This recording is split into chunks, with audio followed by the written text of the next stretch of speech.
Hi, hello, assalamualaikum. My name is Shaz and this is Farah. We're both clinical psychologists from WeCare Health Center and Mental Health and You. So, for our COVID-19 series today, we're going to talk about depression. Yes. And how to preserve yourself during this pandemic for Yes. all those depression survivors. Yes, because Right. as we know right now, it's quite a difficult time for everyone in the country because coronavirus and all that. So it's even worse for individuals with depression.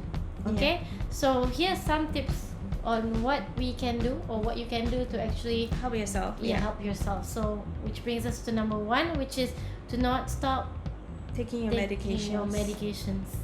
Make sure that you're always you're taking your medications daily and do not stop it.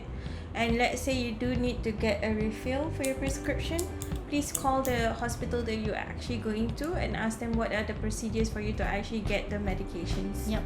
Right? Good tip. Yep. So number two. Yeah.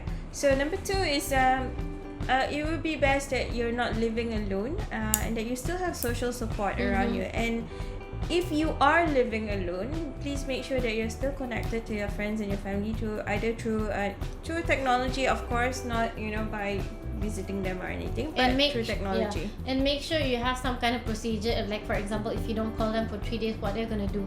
Are they gonna go call you or go to your house or something like that? Yes, it would be best if you do talk to someone, if you live alone, that is, every day, and to tell them how you're doing, and that would be very, very essential for you, right? Number three is generally to limit your access to social media, especially about the news about COVID-19. As we know, there's a lot of news going around about COVID-19, and what we would like you to do is to limit how much you know about it.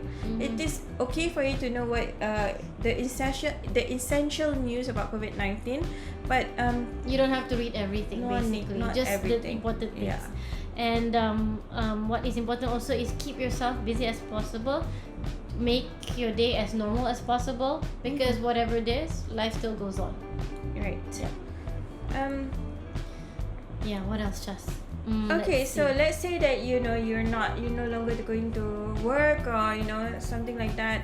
What you need to do is that what you need to think of this period of time is it is a time for you to recover, and it is a time of recovery, and it is a time for you to actually take care of yourself. And self-care is very, very important. It's very important for you to actually eat well, sleep well, try to exercise, get hydrated, stay hydrated.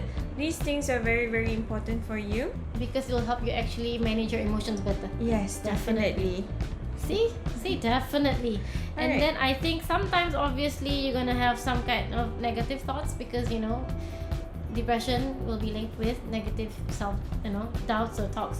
So one thing you need to do is to challenge those thoughts, right, Shaz? Yes, and if you have already gone, you've been to therapy before, I'm sure your therapist have told you that one of the ways to actually challenge your thoughts, that you have actually learned how to do it. So it's time to practice it and try to take it one step at a time. Okay, it would be best that you plan your day one step at a time and think of just the current day and what you're gonna do in that day, so that you don't get overwhelmed. And then if you are having suicidal thoughts, please reach out to anyone around you, your social support. If they're not available, call Befrienders or any suicide hotline, okay? Because you matter. Please take that step, and then somebody will be there to reach out, right, Shaz? Yes, that's right. Yeah. Okay. So last tip is that if you're feeling that everything is too overwhelming, please try to contact your therapist. And if you cannot get in touch with them, that would mean that you can try to reach out to another mental health specialist, and that would mean that you could even contact us for e-therapy services, as we are having those available already. Right? So you can contact us and book an appointment with us. Yeah. So it doesn't mean that they have to go to their. Yeah, it doesn't mean that whatever's happening, you don't want to go out, doesn't mean you cannot get help. Yeah. You can still use technology to get help, right? Right, that's right. Okay, so that is the end of today's topic, and please watch our other videos related to COVID-19. Yeah, so we have a whole load of series. Just see you then. bye.